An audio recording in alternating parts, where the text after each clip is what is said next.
함께 신앙 고백합니다.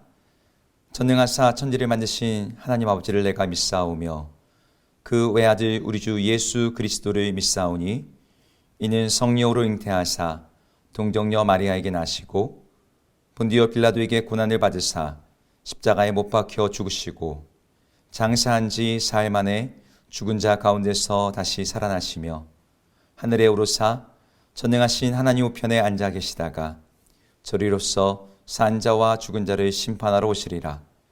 성령을 믿사오며 거룩한 공예와 성도가 서로 교통하는 것과 죄를 사하여 주시는 것과 몸이 다시 사는 것과 영원히 사는 것을 믿사옵나이다. 아멘.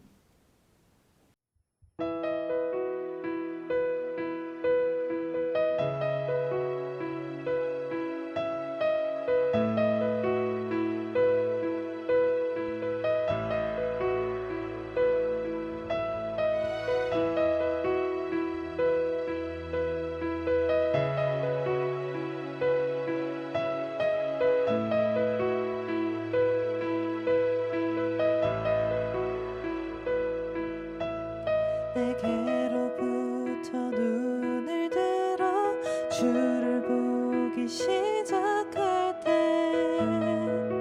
주의 일을 보겠네. 내 작은 마음 돌이키사 하늘에 꿈꾸게 하네. 주님을 볼 때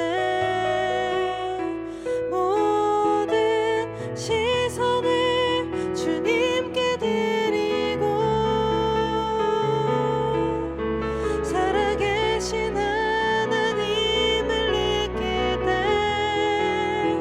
내 삶은 주의 역사가 되고 하나님이 일하기 시작하네.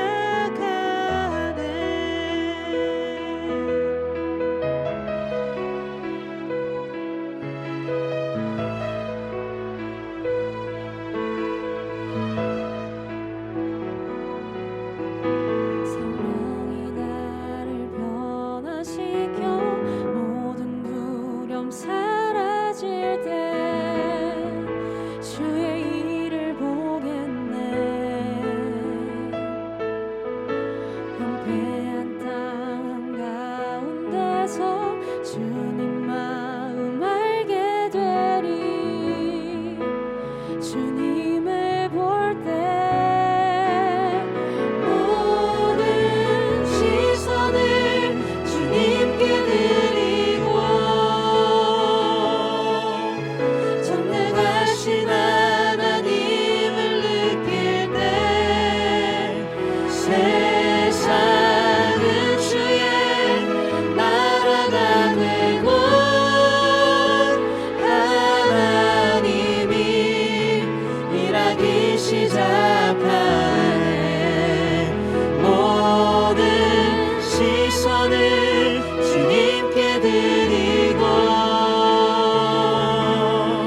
살아계신 하나님을 느낄 때 내 삶은 주의 역사가 되고 하나님이 일하기 시작하네.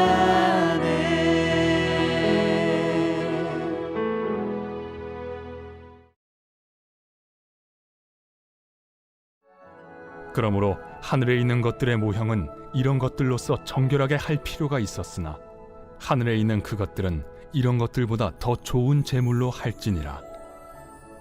그리스도께서는 참것의 그림자인 손으로 만든 성소에 들어가지 아니하시고 바로 그 하늘에 들어가사 이제 우리를 위하여 하나님 앞에 나타나시고 대제사장이 해마다 다른 것의 피로써 성소에 들어가는 것 같이 자주 자기를 드리려고 아니하실지니 그리하면 그가 세상을 창조한 때부터 자주 고난을 받았어야 할 것이로되 이제 자기를 단번에 제물로 드려 죄를 없이 하시려고 세상 끝에 나타나셨느니라. 한 번 죽는 것은 사람에게 정해진 것이요 그 후에는 심판이 있으리니 이와 같이 그리스도도 많은 사람의 죄를 담당하시려고 단번에 들이신 바 되셨고 구원에 이르게 하기 위하여 죄와 상관없이 자기를 바라는 자들에게 두 번째 나타나시리라.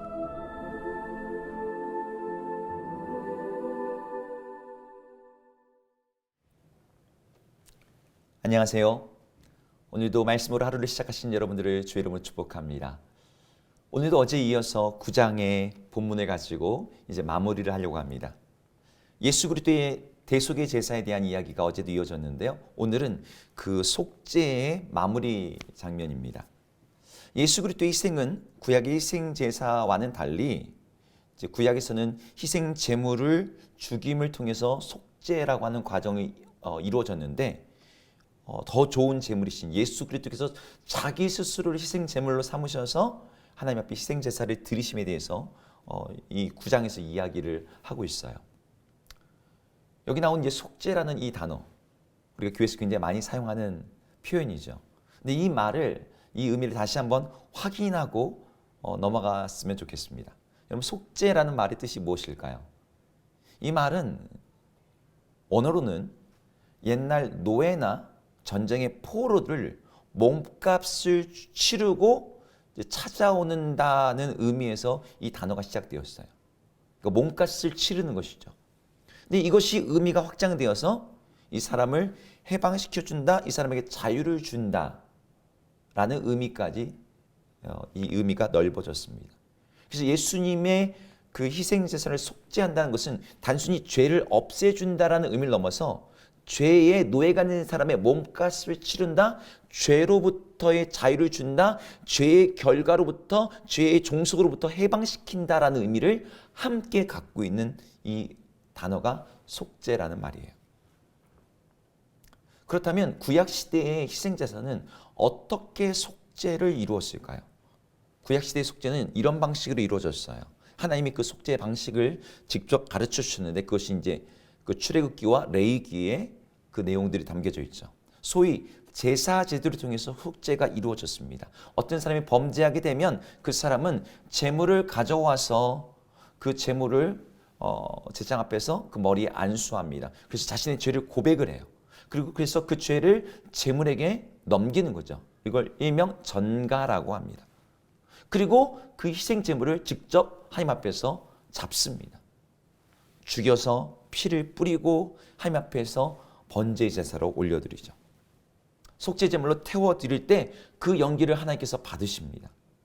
그리고 이 번제단의 숯을 가지고 제사장은 분향단, 성소 안에 있는 분향단으로 들어가서 또 그 연기를 가지고 하나님께 기도를 드려요. 하나님께서 그 모든 연기를 흠양하시고 이 사람의 속죄가 이루어졌음을 인정하시는 것이죠.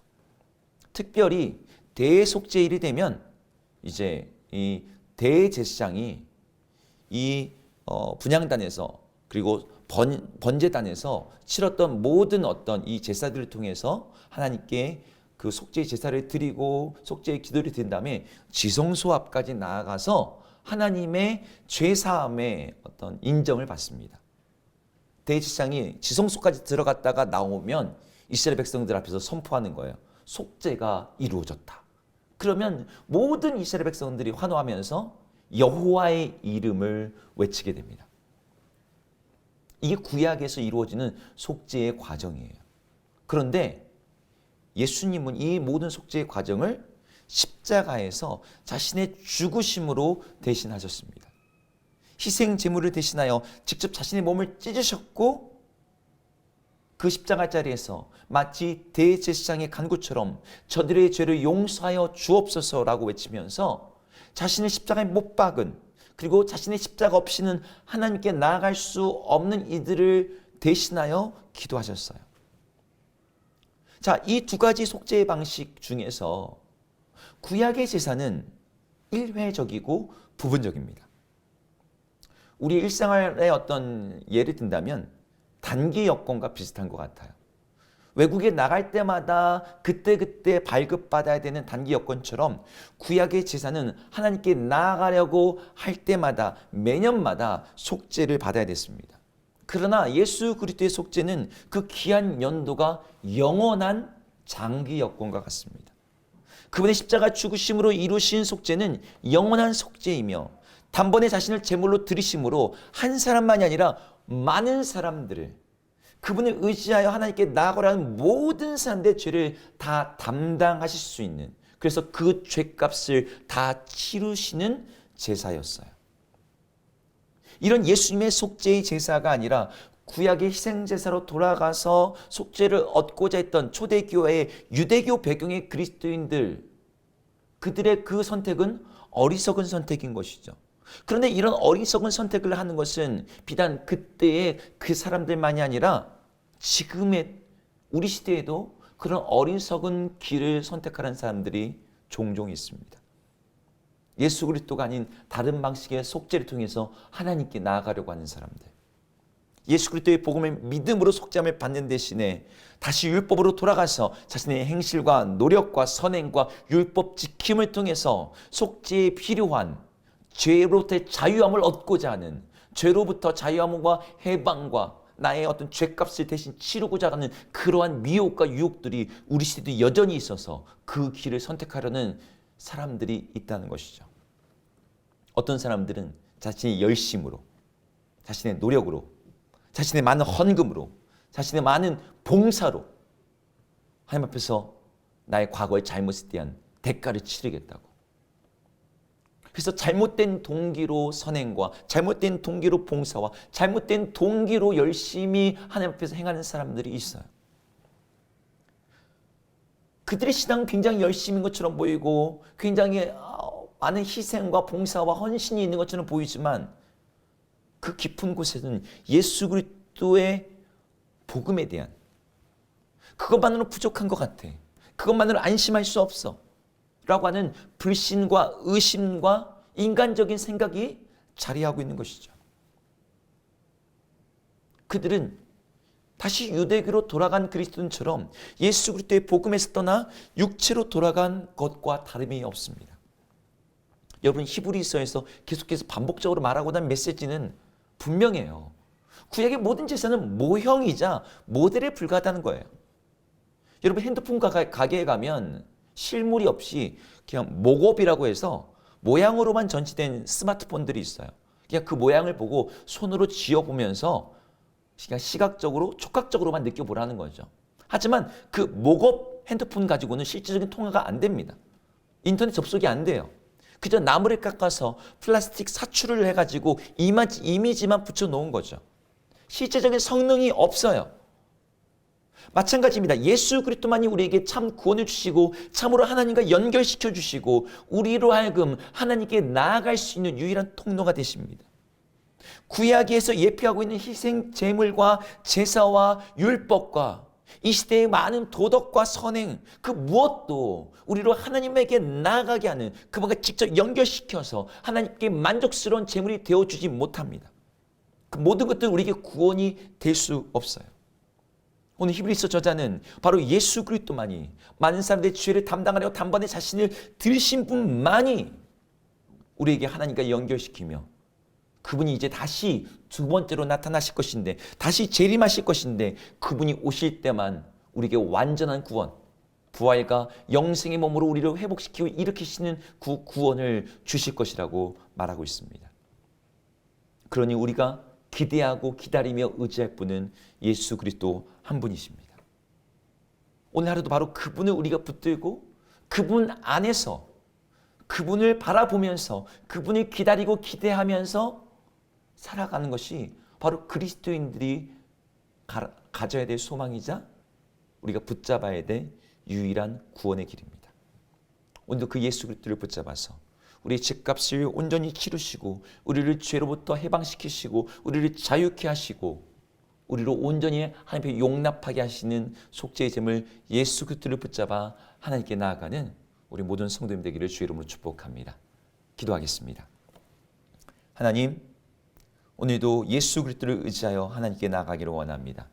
다른 그 무엇을 가지고 나의 죄의 값을 대신하고자 열심과 노력과 선행을 했던 것들이 있다면 하나님, 그것을 의지하는 모든 미혹과 유혹에서 벗어나 오직 예수 그리스도만 붙잡고 주님 앞에 나가게 하여 주옵소서.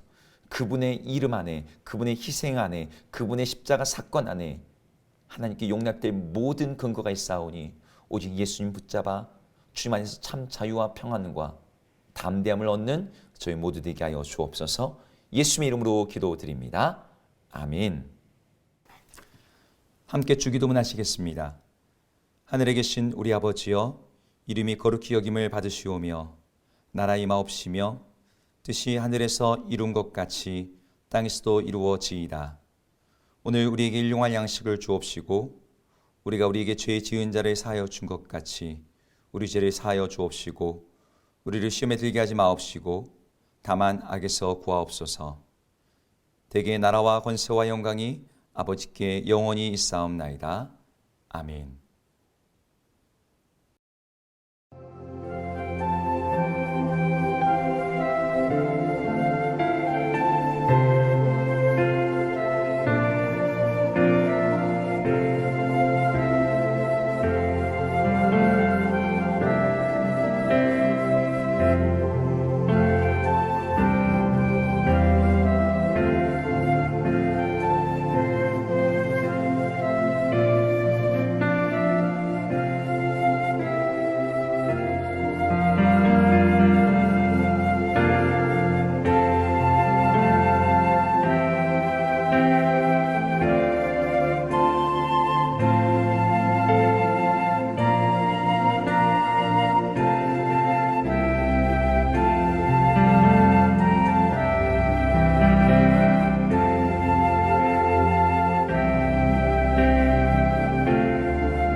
주